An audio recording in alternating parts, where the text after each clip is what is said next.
Enter the realm of the paranormal with us at Paranormal M. Hit that subscribe button and turn on notifications, drop a comment, and stay tuned for our latest explorations of the supernatural. We promise to ignite your curiosity with our chilling tales of the unknown. I wish I was making this up. My wife passed away suddenly on June 2nd of 2020 from a massive heart attack. Nobody ever asked themselves, what would I do if my significant other was not here tomorrow? I wish I would have asked myself that question. Maybe I would have been more prepared. Anyways, 2 days after she died, I was on my way to do something. And at the last minute, I remembered I forgot my phone. So I went back into the house through the hallway and entered my room, got my phone, crossed back into the hallway, and that's where I froze in my tracks. It was because I smelled my wife's perfume that she has, if she was standing right next to me. I forgot to say, I knew my wife for 31 years, and we'd been married for 23. So that was the first strange thing. Next, about a week and a half ago, I went and collected my wife's ashes. I placed them on the coffee table in the living room that same day, and I had somebody answer an ad that I had placed on the OfferUp app. I was selling a lamp. Apparently, I accepted the person's offer, and the guy showed up at 5:30 p.m., bought the lamp. While he was here, he asked if I was selling anything else. I replied, yeah, I have a chandelier hanging up in the back of the garage that's for sale. Got it down, I showed him it. And I also said I have a gas-powered skateboard that I'm selling. It's in the house all boxed up because it's for sale on eBay. Well, he passed on both items. But a few hours later, I would get a notification on my Instagram page that someone had liked one of the posts. And the person had liked 2 pictures I posted in particular, which are not uncommon. I did not even bother to look at it. The next morning when I got up, I checked the Instagram notification, and that person had liked 2 pics. That one was of a skateboard and the other one was of the chandelier. Now those 2 posts are very far apart. In fact, you have to scroll down on my page about 200 pictures to get to the chandelier. The person that liked the photos account was Carrie Mill, which is my wife's maiden name. So I clicked on the account, and one of the people that follows her was her niece. Another person that follows her was a manager at an apartment building that we used to live in. Weird, right? So I searched some of my wife's paperwork looking for the password to her Instagram account. I found it. So I went onto her account, went to the settings, and looked at the log and the activity. The only time that account has been accessed was from her own IP address. What the hell? Next weird thing was last night, about 3 a.m. I'm sitting at my computer in my room, and the dog comes in and stops at the foot of the bed.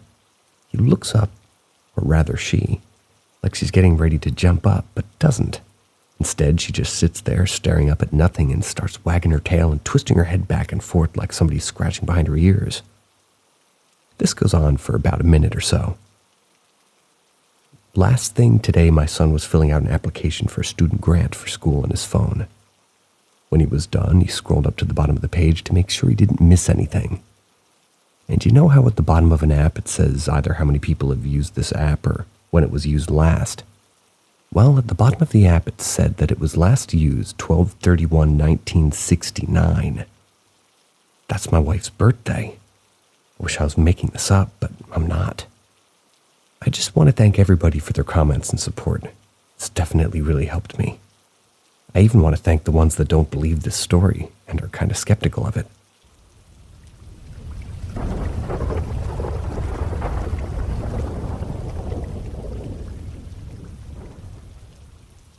Former World War II hospital haunting. My brother and I moved into our apartment in mid-September.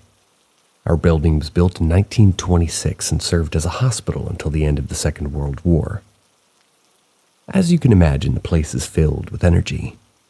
Being empathic, I feel residual energy as well as living energy.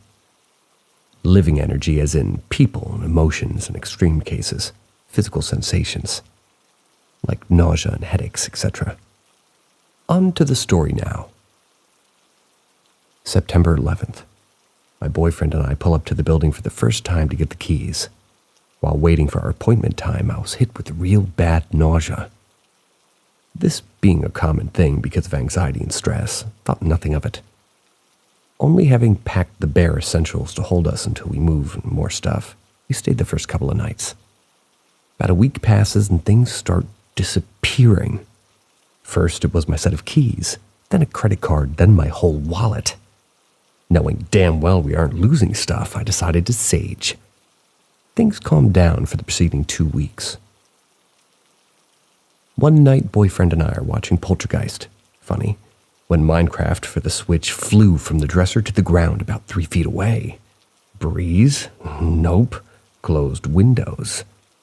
Wanting to get an answer, but as to why all this was happening, I turned on the Necrophonic app. Sitting in my room, candles lit, salt circle, crystals, Necrophonic app, and some offerings. 10 minutes pass with the app starting to get kind of adjusted to it. Haley, a near growl says. Spelled Haeli. First spirit sounded promising. Yes, I reply.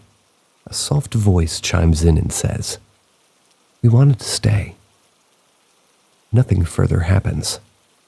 A couple of days pass and I'm greeted with things moving, scratching on the walls, windows and doors opening and closing, shower turning on, toilet flushing, lights turning on. As you've already guessed, the sage pissed them off. In an attempt to reconcile with the dead, I restart the seance and ask for forgiveness. Only one out of the many forgave us. Every once in a while, he would help us out. For example, yesterday we were up until 4 a.m. My boyfriend had to get up at 2 p.m. for work. The time is 1:58 p.m. Both of us wake up to a very loud "wake up" in our ears.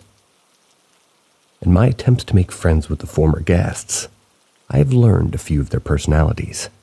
This one is the most impressive, though.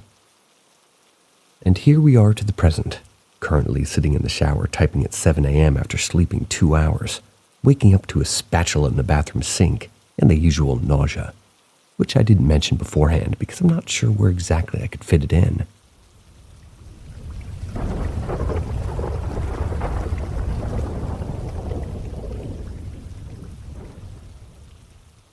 Grandparent bring home Native American doll and shit hits the fan.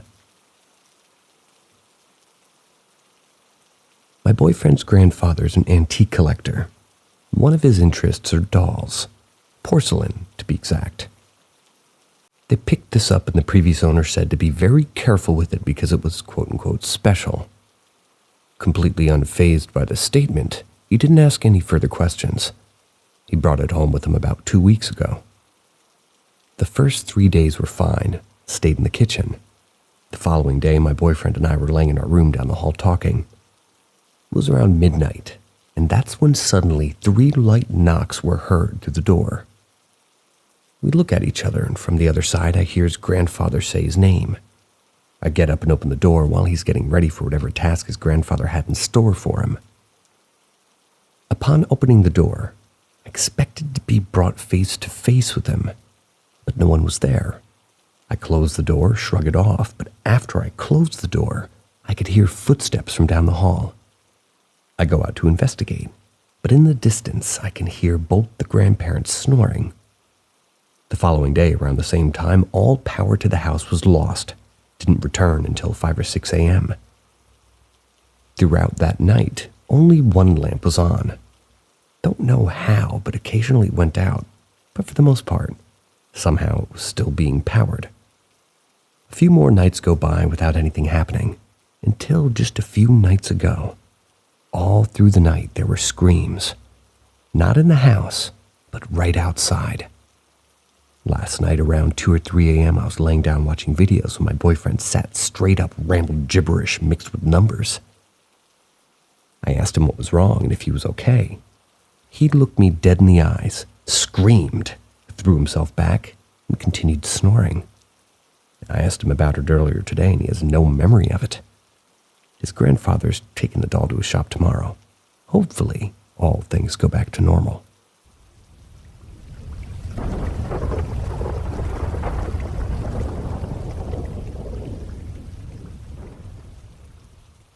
My dad communicated with us. My father passed away recently due to illness.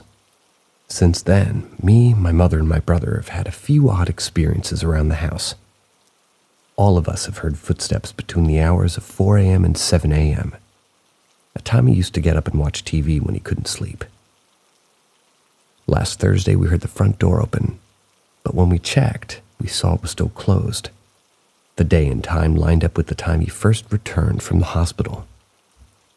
He used a CPAP machine for assisted breathing. This will not work unless you're wearing the mask and making use of it.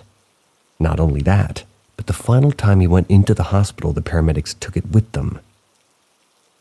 A few days after he passed, my mom could hear it just very clearly coming from his bedroom downstairs.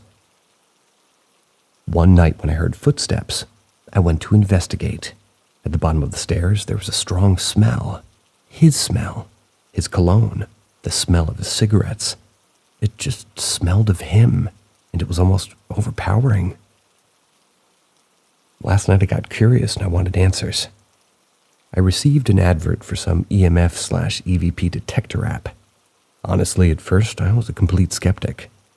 I've always believed in the supernatural, but I didn't believe apps like that would really work. The EMF spiked at the bottom of the stairs where I'd had a previous experience. I then took it over to his chair and left it sitting there. The EMF went off the charts, and it picked up the word angry in caps. I even heard it clearly with the phone turned up. Safe to say, I sprinted upstairs and hid. I thought it might have been something other than my dad, but then I started praying that it wasn't me. Or at least me that he was angry with, and if he was, I begged for forgiveness. But this morning, because it was kind of still troubling me, I told my mom that I thought he'd spoken to me. I put the app back on and left it by his seat again. My mom had enough experiences in the past couple of weeks to not be skeptical. I moved all electronics away from my phone and turned the TV off. The EMF spiked once more, and this time, my half-brother's name came up on the screen after we heard what sounded like one of my dad's wheezy breaths. We both went cold. We were both immediately covered in goosebumps. I won't reveal the name that came up for the sake of anonymity and whatnot, but the brother that was mentioned was one who I hadn't spoken to in nearly 30 years, really. He was an only child, and he never got to see again before he passed away. Oh, excuse me. He was the only child that he never got to see again before he passed away.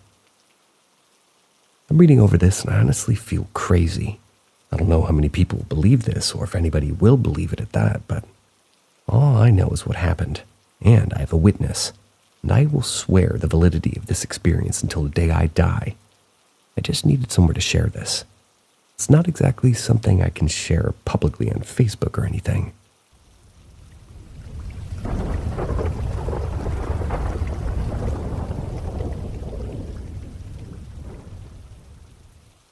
An experience I'll never forget.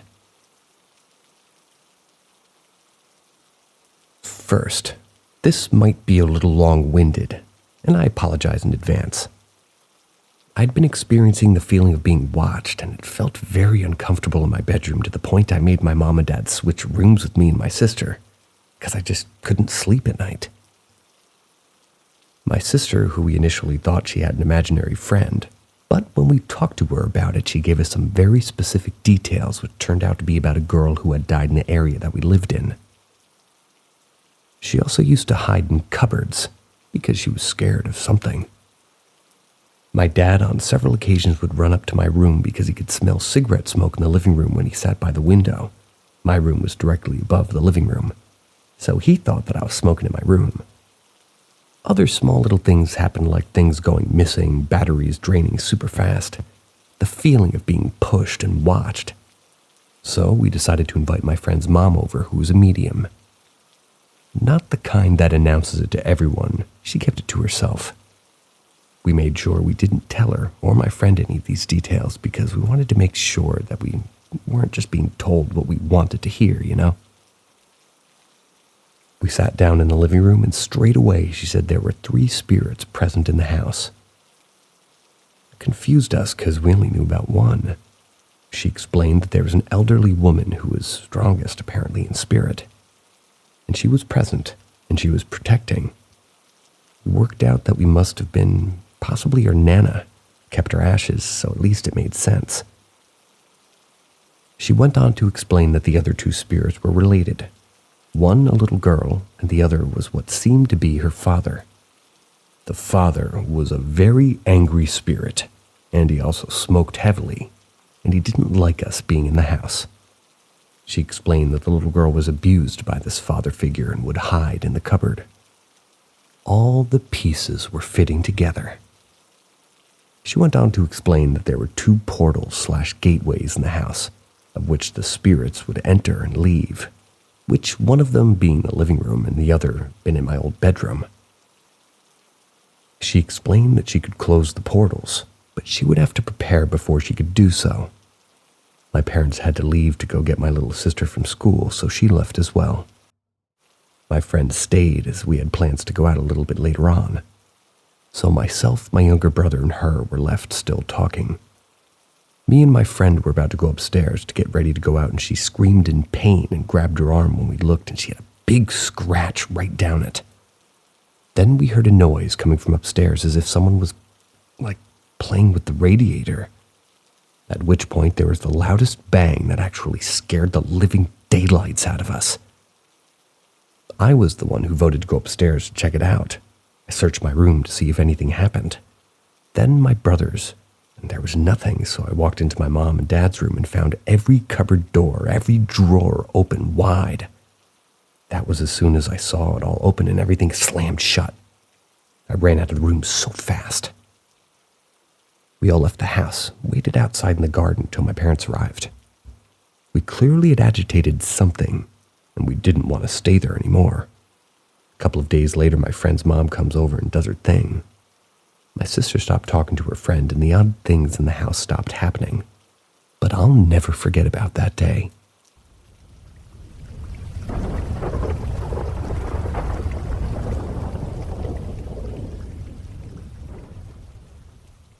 The Silhouetted Man.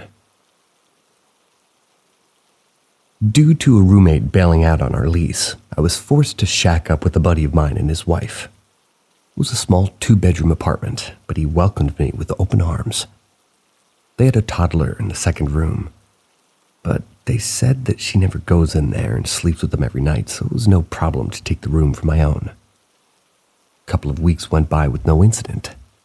However, I did notice the room was a good 10 degrees cooler than the rest of the house at all times. No problem, I'll just wrap myself up in the blankets. I've always been a heavy sleeper, so it takes me some time to wake up in the morning as I zombie around for a good hour first. One particular night, I woke out of my sleep, lifted my head up to adjust the pillow. As soon as I did, I noticed something in the far corner of the room. The entire room was lit with moonlight except for one dark silhouette of a human form standing in the corner staring at me. This figure had no features besides the dark outlining of a broad-shouldered man standing and watching. It may have been my grogginess, but he was very tall, and his head was almost touching the ceiling. Due to being 90% still asleep, I didn't acknowledge what I had seen and fell back asleep on my newly adjusted pillow. The next morning as I awoke to a much brighter sunlit room, I remembered what I saw last night and the form standing in my room. After a quick glance at the same corner, I shrugged it off as just a dream and went on with my life. A couple more months went by with no more shadowy figures staring at me, or at least that I was consciously aware of. I was going to be moving to my new place with my then girlfriend. We were just waiting for the lease to start. One night during that wait, I encountered the silhouetted man one more time. The details of this encounter were exactly the same. I awoke adjusted my pillow, saw the giant shadow staring at me, thought nothing of it, drifted off to sleep. Once again, I repeat my encounter to the letter. I woke the next morning remembering what I saw and quickly darted my eyes to the corner. Okay, there has to be something to this. Moving day arrived and I decided to tell my buddy, who was a gracious enough person to let me stay. I had 2 encounters with a silhouette, but his reaction surprised me. Yeah, our daughter doesn't go in there and just points to the room saying, scary man, scary man. That's at least when she gets close to it. That's what he told me, as if it was no big deal. After letting out a sarcastic, now you tell me, we continued with the move. I've never had a ghost experience before or after that, and it's kind of my one little talking point to others who are interested in the same paranormal stories as I am. His presence is always stuck in my mind. I even put it in one of my short horror stories when I first started writing. And of course, that story was fictional. This one is not.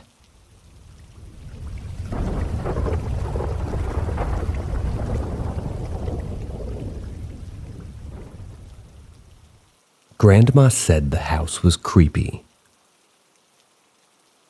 This was a story told by my uncle, who's a realtor. In his line of work, he often comes across houses like this that often people have died in, and some linger around. This one, though, had a lasting impression on him because of the way that it was. Initially, he told me about the house since we both had a sixth sense. He said that this was a haunted house that he was in charge of, and if I wanted to see it, of course, I was like, why not? Stoked my interest, you could say. But also I made sure that we weren't going in it. I'm very superstitious, and I've been attacked before, so I take care not to intrude with the other side. Even though I do get interested, I don't want to cross lines. I didn't want anything to attach to me, frankly. And when he showed me, at least this house, I saw it. I understood why the grandma felt the way she did. If you have a sixth sense, you'll understand when you see certain locations or places with bad history. You'll feel an off feeling, a darkness even. Like a darkness even in light. Like anger, sadness even, negativity and an overall sense of dread. This was what I felt from just staring at the house. Then after he sent me this. The other day I was scheduled to show 2 beautiful Elk Grove homes. One of them looked very familiar. I wasn't sure if it was the exact home I was thinking of. Unfortunately, on this day, my left ankle had been giving me a lot of trouble. You could say I was more concentrated on a sharp pain that runs up my spine with each painstaking step that paying attention to the homes was like second. Although I was suffering from this pain, I just pressed on with the job, showing these 2 homes. The first home was a home I told you, and it looked very familiar, but wasn't sure if it was the right home. As it turned out, it was the home I thought about. It was one of my friend's homes who had basically let it go into foreclosure a few months earlier. Because of my ankle pain, I didn't venture far into this giant beast. I only stayed in the living room with the client's grandma. We just stood there staring at each other while the rest of the client's family explored the entire home. The home shows very well, but there were lots of visible repairs that needed to get ordered to make it livable.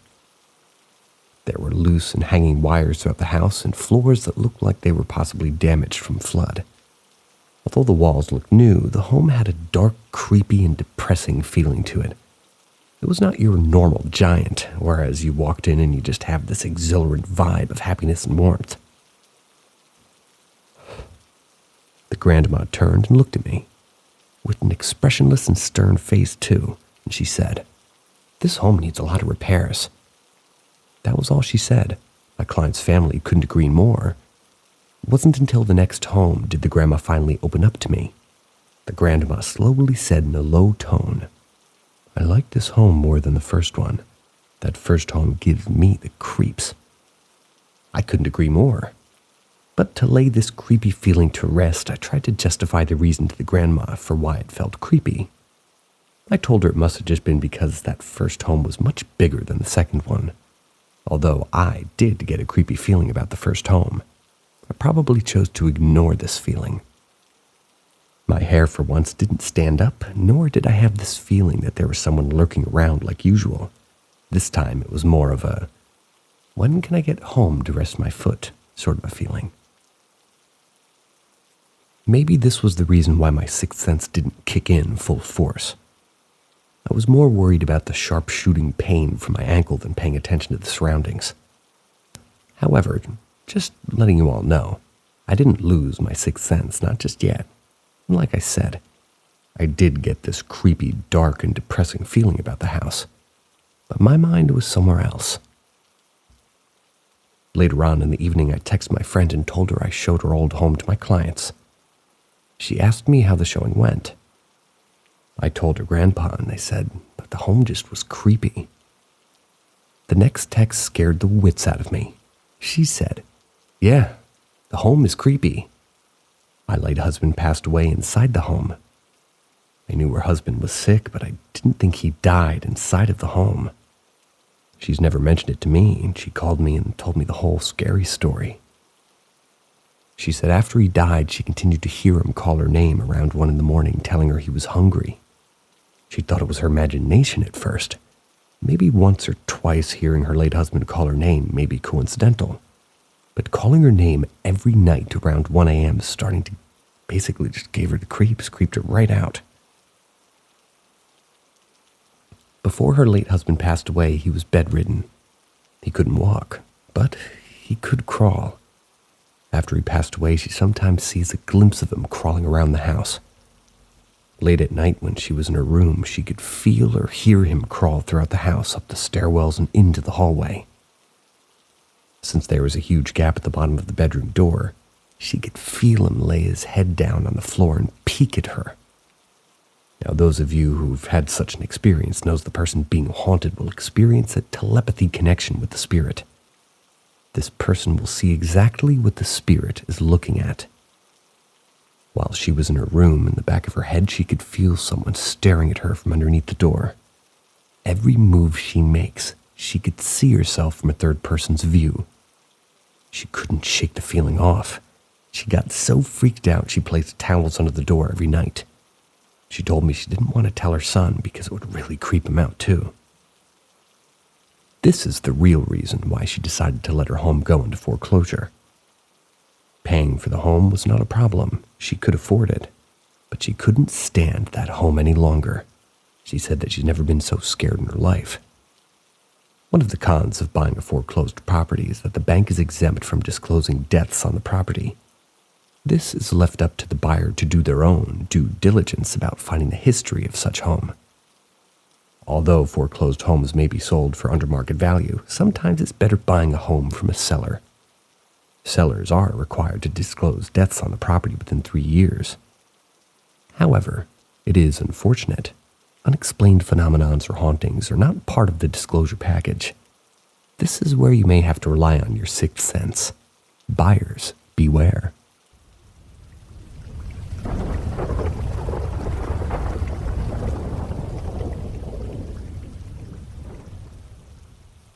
Something attacked me while I was sleeping.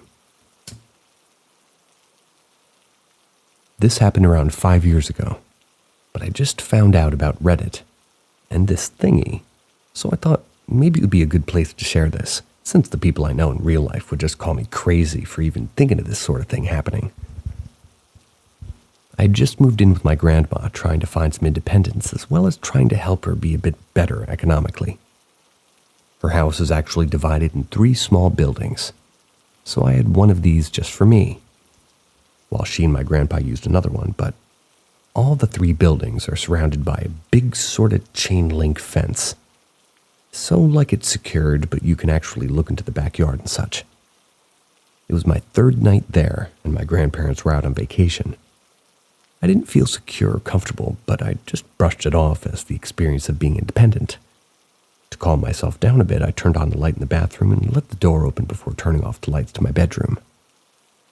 This way I'd still have plenty of light, but it wouldn't bother my eyes. I managed to sleep for a few minutes before waking up a bit alarmed.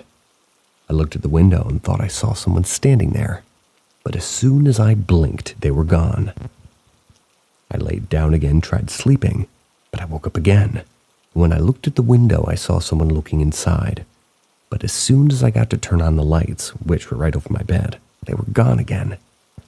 I got a bit scared, so I got out of my room and let the dogs in. Since I knew that if somebody tried to get inside, they would certainly make a lot of noise as they're trying to do so, right? I also made sure all of the doors were locked and checked all the windows. But I felt a bit relieved, so I went back to my room. Since I didn't have an actual door in my bedroom, it was like a cloth thing. I had this little baby door that I used to keep my dogs out of my room with, so I put it in place and went back to bed, checking the windows again, turning off all the lights except for the bathroom one. I fell asleep, but suddenly woke up again. This time I couldn't move, so I thought it was sleep paralysis. I looked around me and I saw something staring at me from the opening in the bathroom door. I was, to say the least, scared to death. I could not move, nor could I make any sound, so I was just getting more desperate each second. I closed my eyes and repeated to myself that this was sleep paralysis over and over to try to calm myself down. When I opened my eyes, it was no longer there. I left out the air in my lungs, and I wasn't really even aware I was holding it. I realized that I could move at that moment, so I turned around, which was the worst decision I could ever make, because as soon as I did, I saw this thing looking directly at me. Or, well, I felt it was looking at me, because it had no eyes, only holes. Its face was inches from me, its mouth open, just tons of black and gooey spikes inside of it. I tried to turn around, but it grabbed my neck and pulled me. I screamed and it yelled back, the thing running outside my door and out. I passed out a few seconds later somehow. In the morning, I woke up and thought it was all just a bad dream. That was until I saw the baby door on the floor. I got scared, but tried to think logically and said to myself that it was probably just the dogs who made it fall, not the thing that I saw. That it was just a coincidence. I left for work to tried my best to have a normal day. While I was working, a friend of mine came and asked me, pretty worried too. They asked what was happening to me. I didn't understand the question. He pointed to the back of my neck. I had 2 long cuts in the back, going from the middle of my neck to my ear. I was shocked, but I said to myself that again, probably it was just my dogs trying to jump on the bed, and since they scratched me, I had a nightmare about it. No big deal, right? Well, when I arrived at home that night, I had my front neighbor, who I've known since I was like 3, so pretty trustworthy. They came to me a bit shy, looking a bit worried. When I asked him what was going on, he asked me if I was all right. Once again, I was shocked, but asked him what he meant, and I quote his answer. "It's just last night I was having dinner when I heard someone scream pretty loud. I came out and I saw someone running out of your house and into your grandma's place. I thought that maybe something had happened to her. I felt the blood draining from my face. They were on vacation, and there was no way else and no one else in the house, so I just told them I was fine and went back to my place. I couldn't sleep with the lights off for over 3 months. A lot happened after that. I lived there over a year, but this is the only one where I got physically hurt."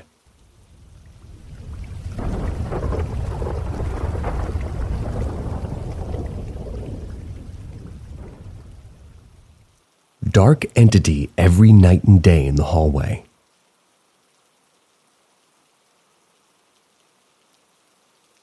A few weeks ago, my partner and I moved into a new luxury apartment with our 2 cats. We live in a major city near the beach.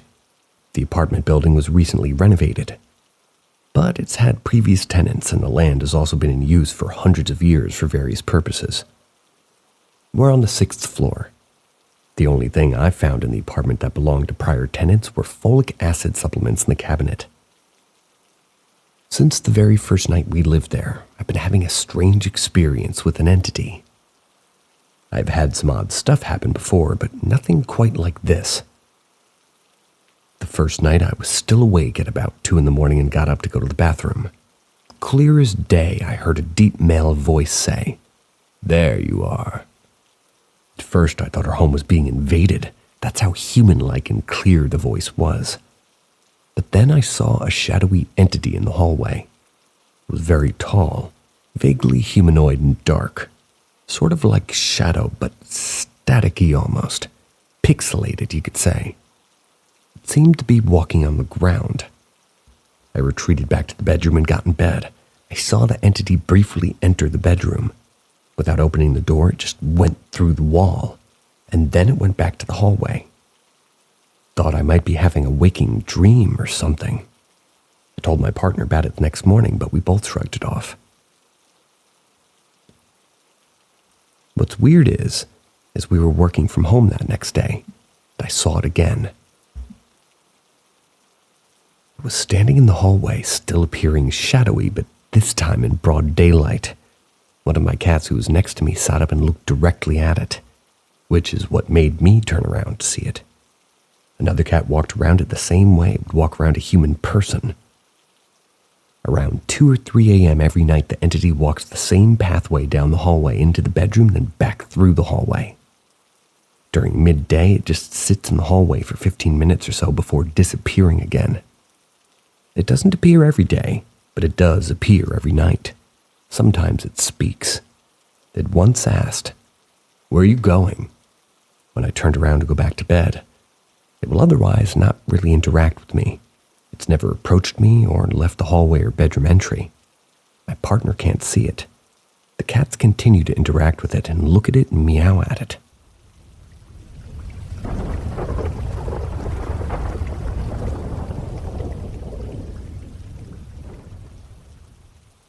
Ghost cat? ?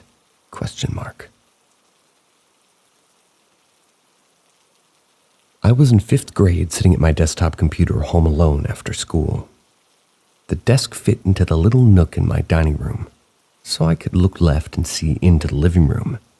But if I was leaning into the computer, there was a wall in the way. I was just playing games or something, and suddenly my front door burst open. There was shuffling footsteps going into my mom's bedroom. I froze. I tried to push myself toward the computer so if it was an intruder, they couldn't see me behind the wall. After a few seconds of silence, the feeling of a cat rubbed against my leg dangling off the chair, and a loud cat meow surrounded me. Not like a normal meow, but like the sound of an angry cat, and it was super duper loud. I had a cat at my dad's house, so I know what normal cats sound like, but this noise surrounded and echoed in the room rather than just coming from the foot off the ground. But I pulled my foot up, looked down, there was nothing there. I looked, the door was still open, and I just sprinted to my room. My mom was at work, so she called my grandpa to come over and check out the place. I think this was just after we were robbed, so I was extra paranoid about someone intruding. They said the door probably opened from the wind, but there was an enclosed porch on the other side of the door and a second door that opened out rather than in. But since we were robbed, we made sure the doors were locked, so I kind of felt like it was unlikely that the front door was unlocked and somehow just flew open without a breeze. The cat, I never got an explanation for it. We moved into that house not long after the woman who lived there before died. She had 2 cats, I believe. There was a little cat house in the backyard that we never touched. I'm not sure if she died in the house or not, but other weird things have happened. One time I was sleeping and the karaoke machine in my room randomly turned on to full volume. Other nights, I would hear pots and pans banging around in the kitchen, which was attached to my room. There was a plaque in the kitchen that said Jean's room, and it never got taken down. Jean was the old lady that lived there before. And according to the narrator, it seems that Jean likes to rock and eat. Sounds okay to me.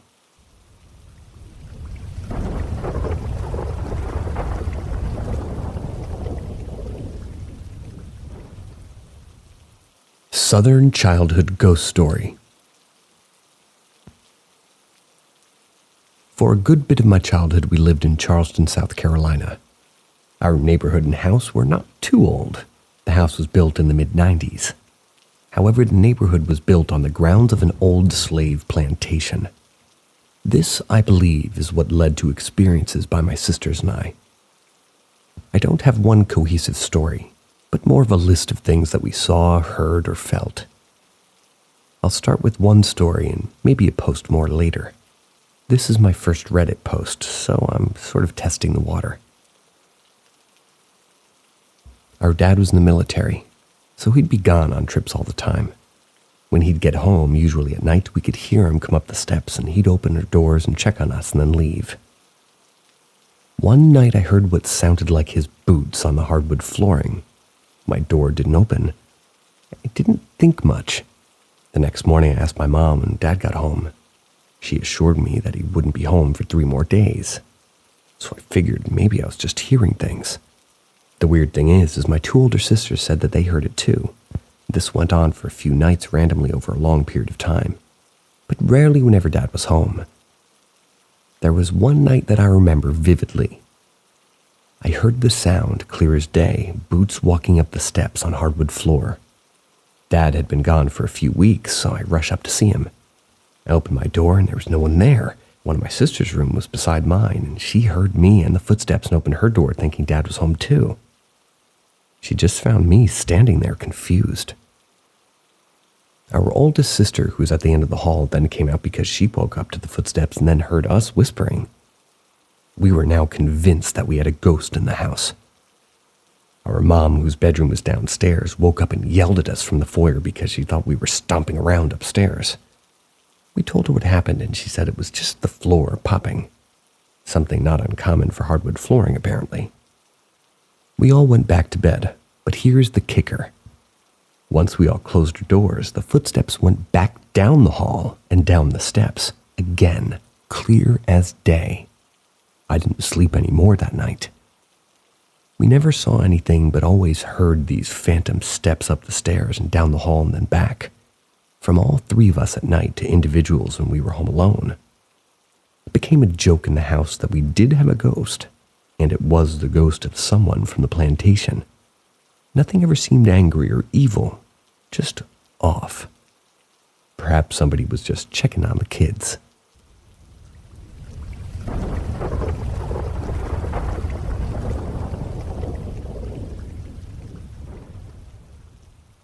Childhood Ghost Story 2. I had a toy double-barrel shotgun. It was modeled after the old side-by-side type. 2 hammers, 2 triggers. When the triggers were pulled, it'd make a shooting sound. If held down, the shooting would go on. One night while sleeping, I hear this shooting sound, but muffled. It was coming from my closet. I opened my toy chest where the gun was, take it out. As soon as I touched it, it stopped. I figured something had shifted and was putting the trigger, putting weight on it in the chest. So I laid it on top and went back to bed. A few minutes later, it started again. Now I was getting scared. I took it out and removed the batteries, thinking maybe there was something wrong with the wiring. Left it, went back to bed. Now I woke up again to the sound of clicking from the closet. I looked in, the 2 hammers were clicking back and forth, firing repeatedly. This was my nope moment, and I threw the gun away. After telling my dad, he simply said it must have been broken. For this one, I'd like to add that these take place in early 2000s. So the show A Haunting was big at that time. One of my sisters and I were in my parents' room watching said show on old TV. In the show, women were talking about how she was in her bed watching TV before going to sleep. Her lamp then flickered 3 times and the TV cut out to a blue screen. As if on cue, my parents' bedroom's lights flickered once and the TV cut to blue and then static, then back to normal. My sister and I ran out yelling. Our mom didn't believe us, but we have assured each other it did happen. Took that as the ghost trying to communicate, maybe. Those were the 2 big ones involving me. We had other experiences as well. My oldest sister had a weird door that could lock from the outside. She had problems where her door was always locking when she'd be trapped in her room. Our mother typed very hard on an old mechanical keyboard on the computer upstairs.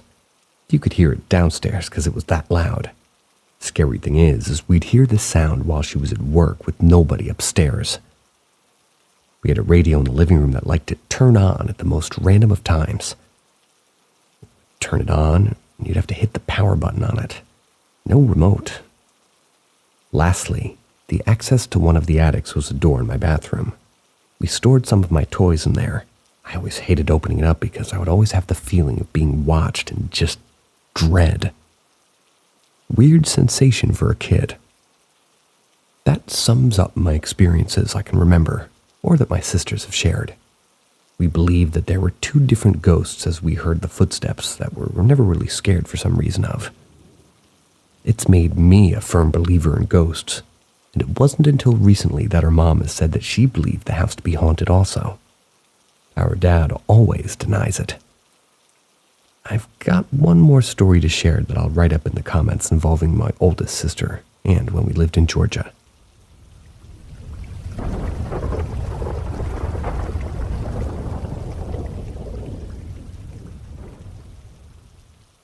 A weird experience. So I was having an argument with my significant other. I started yelling at him. When I got angry, I shouted that I was going to leave him. The first time I did this, my door slammed shut in the bedroom, and I thought it must have been a draft or something. We laughed, thinking it was a dramatic effect. He went on to say the vibrations of my voice must have been so bad the door couldn't take it. Anyway, since then, we've bickered like any other couple. To fix the draft, we got stuff installed around all the windows and doors in the house. A few weeks later, once again, I'm in my room arguing with him, and I tell him again that if he doesn't change, I will leave. I'll move in back to my parents' house. This time, I was not shouting, though.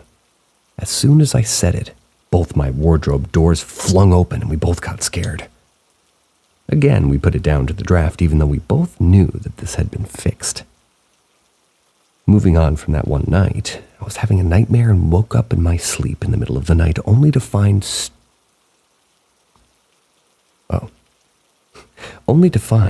straight after I woke, my significant other was also having a nightmare, and he accidentally scratched me while he grunted and grit his teeth, arching his back backwards and trying to breathe. I thought he was having a seizure, so I turned on the light only to see once again the doors were open in the room, both the door and the wardrobe. My significant other woke immediately after, and the only thing he said in slurred speech was that it went out the window. The odd thing is, he doesn't remember any of it. He only remembers that he had a nightmare and can't remember what about. He only remembers me looking at him terrified in the middle of the night.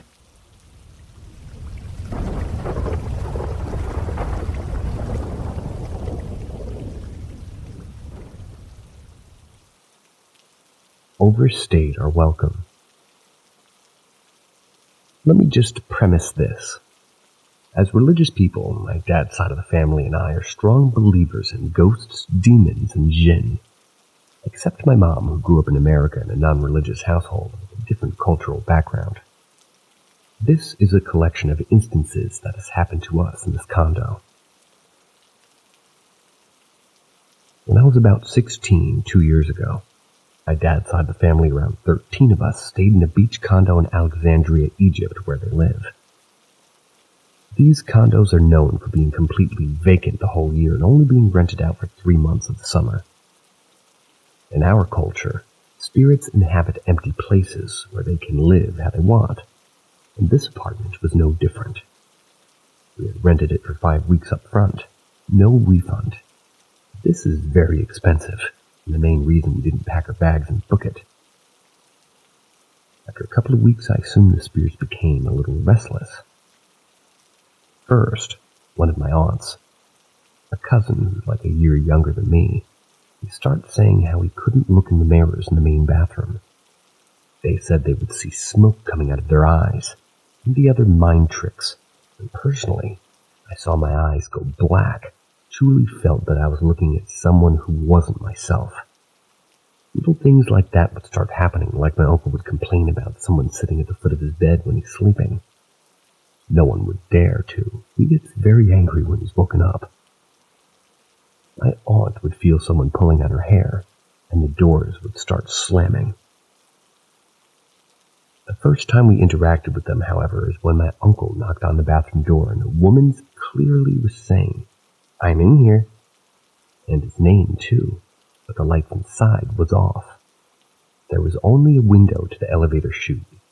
That was in the bathroom, so it's completely pitch black at night if any light isn't on. He hurriedly grabbed me and asked if anybody was in there. I counted everyone twice at his request, insisting it was empty and to just open the door. He refused, but I had gotten impatient myself opening it for him to find it empty. I'd never seen him scared my entire life, and he sure as hell didn't use the bathroom. I was in that same bathroom one morning and a woman's voice started talking to me rapidly, fast in Arabic. I couldn't understand and I screamed. Looking back, I should have been terrified, but I was only left confused sitting on the toilet wondering what she was trying to tell me. As I screamed, it was her screaming my name anyway. This experience is one that made us all confess to each other in the 4th week that we've been seeing and hearing things. There are a lot of children in our family, and one of my cousins who was around 10 would hear Mom's iPhone. Okay, I don't know, it says, around 10 would her mom's iPhone and take pictures of her little sister who was around 5. My aunt and mother of these two regularly go through her pictures just in case one of them has a picture of someone changing. House full of girls who shared a room. Weird. And her husband usually goes through her phone. This time she was looking through her trash folder and came across this picture that stopped her in her tracks. She ran from the bedroom. The picture was taken in the main living room where we had all been sitting and chatting to show us a picture of what was supposed to be her youngest daughter mangled into at least 5 different faces, where her own was supposed to be. It wasn't a pano, but we thought maybe her oldest had a screenshot of pano gone wrong, as other iPhone users know happens often. Not only could we not find a pano version anywhere, I tried recreating that same glitch for about half an hour at least, not getting anything even close. She removed the picture from her trash to keep to find an explanation, refused to give either daughter her phone. 2 days later, neither daughter had been allowed and hadn't taken the phone. We were looking for the picture to show someone else and couldn't find it. She looked in the trash folder to see if it had been sitting buried away, but this kept repeating and happening to every phone the picture had been sent to. I even put it in my Google Photos only for it to be deleted again and again. One morning my grandma woke up to someone shoving their finger in her mouth and wiggling it around. Her eyes shot awake, but no one was even in the room with her. This one is the scariest encounter in the condo. My mom, a total non-believer, she'd been on her bed. She was only in a towel after a shower, combing her hair, and had a clear view of the frosted glass. None of us had told her what had been going on with the rest of us because she slept alone in the room with my young sister. We knew that she would just brush us off. It's around 8 p.m. My whole family had just finished dinner together. We were all in close proximity to the main bathroom, which was next to my mom's bedroom, both in clear view of the dining room table. All of the kids were in a bedroom at the other end of the condo, and my uncle was standing in the middle of this area with his back to my mom's bedroom door talking to my oldest aunt, who was facing him and the door. My aunt sees this long door handle to my mom's room slowly turn down. The door opens just a crack. In order to close this door properly, you would slam it shut. So to open this handle, you need force. My aunt yells at me to check on my mom, not telling me why, and I open the door about to scold my mom for not closing it properly when she looks at me and she's going to start screaming and crying. She tells me that she heard the door open, and then saw a figure of a small child in the frosted glass just watching her. To say the least, she's a believer now. We stayed the whole 5 weeks, each day getting worse and worse by the last 2 weeks.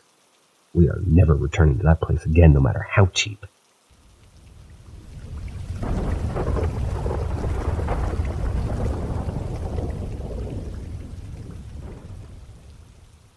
Oilfield Ghost Story, The Watcher on the Platform. For context, I work in the offshore oil and gas industry, or oil field, and I work and live in Asia somewhere. Here where I'm at, oil and gas extraction quite often is done out at sea, often many miles away from shore, hence offshore, get it?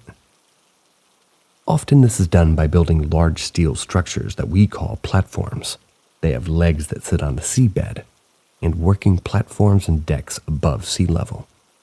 These decks house machinery, the wellheads, and sometimes crew quarters. Typically, we'll have a large mother platform with living quarters for upwards of 100 people. It also has small unmanned satellite platforms nearby that link back to the mother platform by undersea pipeline. Usually nobody stays at the unmanned satellites. They day trip from the mother platform instead. So most of the time the unmanned satellites are truly bereft of human presence. It's on one of these unmanned satellite platforms that our story takes place. I was part of a crew that sent a satellite platform to perform some well servicing work maybe 10 years ago. Our crew consisted of 20 guys, 10 days, 10 nights. There were 3 other guys from the mother platform, we'll call them the production crew. They were staying on the satellite with us. Since there wasn't any real accommodations at the satellite, my crew were all staying on board a nearby supply boat. The production guys would day and night trip over from the nearby mother platform about an hour boat ride away. Oh, and this platform was maybe close to 30 years old and showing its age. By the time I got on location, the project was already a month in progress. We'd had numerous problems so far. Equipment failures, breakdowns, stuff not going according to plan. Which was rather more than the usual too. Our mechanic and electrician were both pissed off. Stuff that they'd fixed with brand new spare parts were breaking again. Things that shouldn't break down broke down. The job itself was going rather poorly as well. All in, and I guess you could say an unusual streak of very, very bad luck. We didn't really think much of it at first. We were so busy with the work when one morning the supervisor was apologizing to one of the production guys. They're the client, by the way. They were apologizing about the latest breakdown when the guy laughed and said that it was normal for this problem. Every contractor, every crew who had ever worked on this particular platform always had massive streaks of bad luck there. Weird, huh? Anyway, that's just the mild stuff. What really takes things up several notches happened at night. I was on the night shift crew. There was a smoking area at the lowest deck of the platform just above C, which is considered the C deck next to the toilet. There was an older guy, and let's call him Uncle Jack. He usually took his smoke breaks alone. The rest of us would go down in 2s or 3s, but Uncle Jack was the quiet type who liked his little me-time breaks.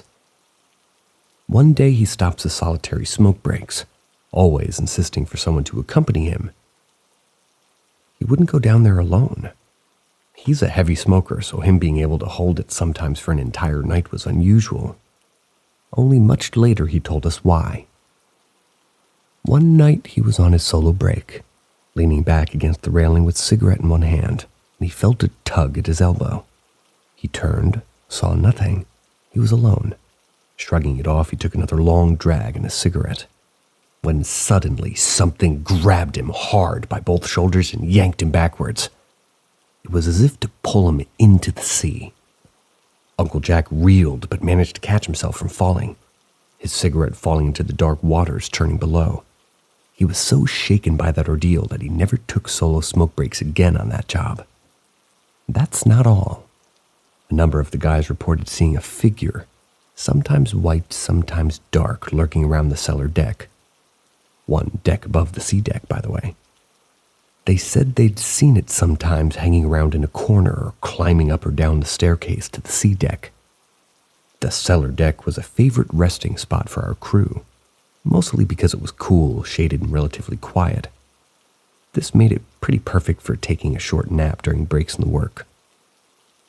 2 of my friends, Bob and Mac, were taking a nap one night at the cellar deck.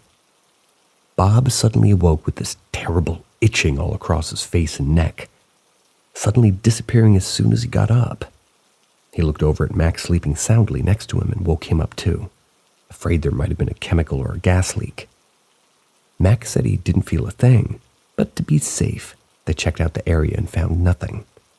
Settling back into their nap this time, Mac was awoken to the same itching all across his face, waking up Bob again, and they found nothing, yet again to go back to sleep. This time, both of them felt that crawling and itching sensation. This time, they knew it was something else. When they told me the story later, I laughed and mentioned the figure that the others had seen in that area, saying maybe what they felt was just the figure's long hair dragging across their faces. The look in their eyes as the color drained from their faces said it all. It was exactly the feeling of long hair tickling their faces. We have a belief here in places with little to no human presence that other entities tend to make their homes there, and we humans become trespassers on their territory. That theory was soon proven to us. At the time, I was on that platform. The rainy season had just begun. Heavy torrential downpours that would happen every evening without fail, sometimes up to several times a day. Thunderstorms at sea are a thing to marvel at. An approaching solid wall of rain and darkness, which soon envelops you on all sides until you cannot see anything beyond a couple 100 meters. When the storm hit our tiny platform, you couldn't see even the gigantic plume of flame from the mother platform's flare stack, which normally lights up the sky for a mile or so around.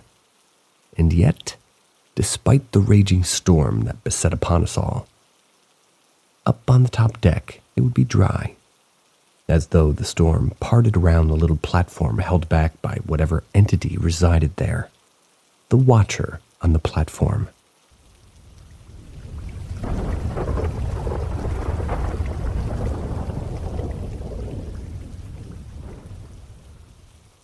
Oilfield Ghost Story, The Wellhead.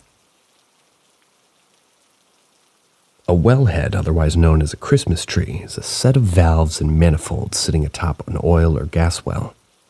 It serves to cap the well and provide a way to control the flow of oil or gas out of the well, in a nutshell. One time I was on a 3-week-long job on a large mother platform. This is where we set up our equipment on a small adjacent satellite platform connected to the mother platform via a bridge. I was on the night shift with one other guy. Part of the job involved recording the readings every hour from a pressure gauge on the wellhead of the well that we were working on. Well number 12. This was one deck below the top deck, in what we'd call the wellhead bay, where the wellheads are clustered very tightly. You have to squeeze through the various pipes, manifolds, and instruments, etc. to reach number 12. All went well at first, nothing out of the ordinary, except it was a bitch to take the gauge reading since it was a tight squeeze. Me being smaller than the other guy, it was a natural choice for the task. Only thing is, during the night at least, it was kind of weird in the wellhead bay. There were maybe only a total of 5 people on duty that night, including 3 platform guys sitting in the control room of the mother platform. There's hardly anybody around at all. 99% of the time, I would be the only guy down there. However, I would always get a weird feeling like there was someone nearby. It's hard to explain, really. Plus, I'd get goosebumps whenever I stood in front of the pressure gauge at wellhead number 12. A couple of times I thought I heard someone calling my name. There was never anybody ever around. One of the day guys gave me a cryptic warning one evening during shift handover.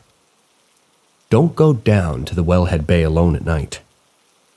He wouldn't say any more than that. But come on, what could I do? There are only 2 of us, and one has to stay up top to monitor the equipment at all times. So I just took it in good faith that he meant it from a safety and a buddy standpoint. Well, I assured him that we'll be fine. Didn't think much of it at the time, and the job went on fairly well. A week later, back at base, was chatting with a couple of colleagues, and the topic of fatal work accidents was brought up. One of them said that he was on a job where a young greenhorn got himself killed installing a pressure gauge on a wellhead. He had forgotten to check for pressure in the wellhead before loosening a bolt. When the bolt was loosened, it shot out and hit him square in the forehead, killing him instantly. Ever since then, many people have reported feeling uneasy at the spot where the young guy died. I asked, "Where'd this happen?"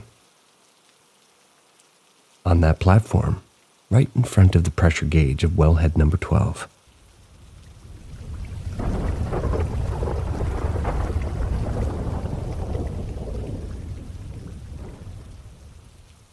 Grandma's smell.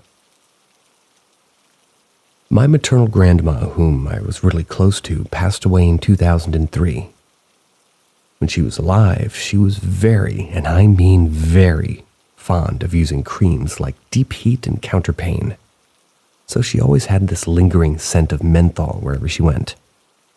She regularly stayed at our home, other times staying with one of my other numerous uncles or aunts' homes. After she passed away, we kind of gave away her old clothes, cleared out her old medicines and creams, since nobody else in our house used them. Anyway, fast forward for a few months later, I was having dinner with my parents and siblings and we were talking about old Grandma, how we missed her. We joked about how she always had that menthol smell around her that was really no longer in the house. Then suddenly my mom went quiet. My dad went quiet. Then the rest of us went silent. Finally, my mom asked, "Who's been using Deep Heat cream?" We all looked at each other and we all knew that none of us had used it or even had it in the house. And in that instant, we all knew that all of us had caught a whiff that familiar old comforting menthol scent. After a few minutes, though, it was gone. It was as though Grandma had popped by and let us know that she missed us, too. She was still with us. None of us felt any fear in that moment either, just an odd sense of comfort. A few times after that, we would sometimes catch a whiff of the familiar menthol scent, and we'd know Grandma had maybe popped by just to check in on how we were all doing.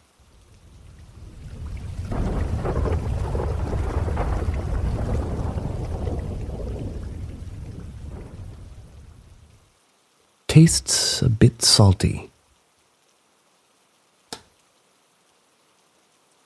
So, when my dad was young, his dad, my grandfather, let's call him GP, he worked a bit as a lumberjack.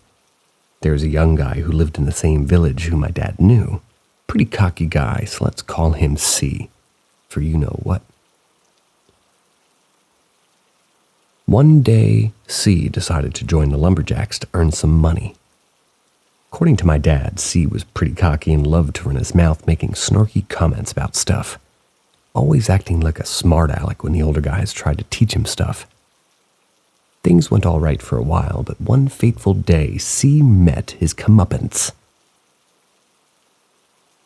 The crew was in a tropical rainforest cutting down trees. As they finished cutting down a tree, they stopped for a water break in the heat and humidity of the jungle. C wandered off to take a leak.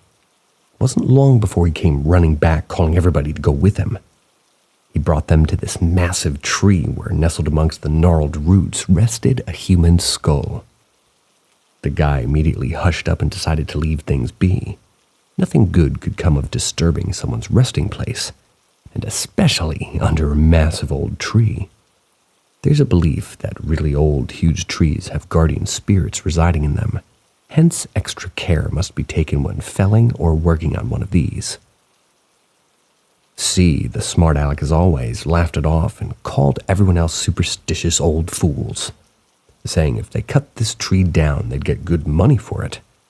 The guys were having none of it. GP told C to cut it out and come back to work. They still had logs to cut and prepare for hauling after all. Seeing nobody pay him any attention, C decided he needed to pull a stunt to prove his manliness. Whipping out his trouser snake, he called out to the guys, "Watch this!" Took a piss at the foot of the tree, aiming carefully to make sure he got the skull full blast. "How's that? How's the taste of my piss?" C asked smugly, looking at the skull. "Tastes a bit salty," came the reply. Whirling around, C laughed, who said, "Who's that?" Only to see the rest of the crew disgusted at his antics, already trudging back to work. Thinking nothing of it, he shrugged and went back to join the guys. The fun really started the next time C took a piss. "Tastes a bit salty," the voice would boom in his ear. At first, C thought it was one of the guys playing a prank on him, although everybody denied saying or even hearing anything. "Tastes a bit salty." The voice would boom louder in his ear again.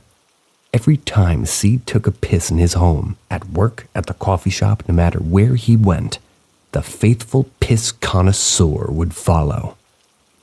It didn't take long for C to realize that he had ticked off the wrong being, and that this being had decided to attach itself to him, or his C.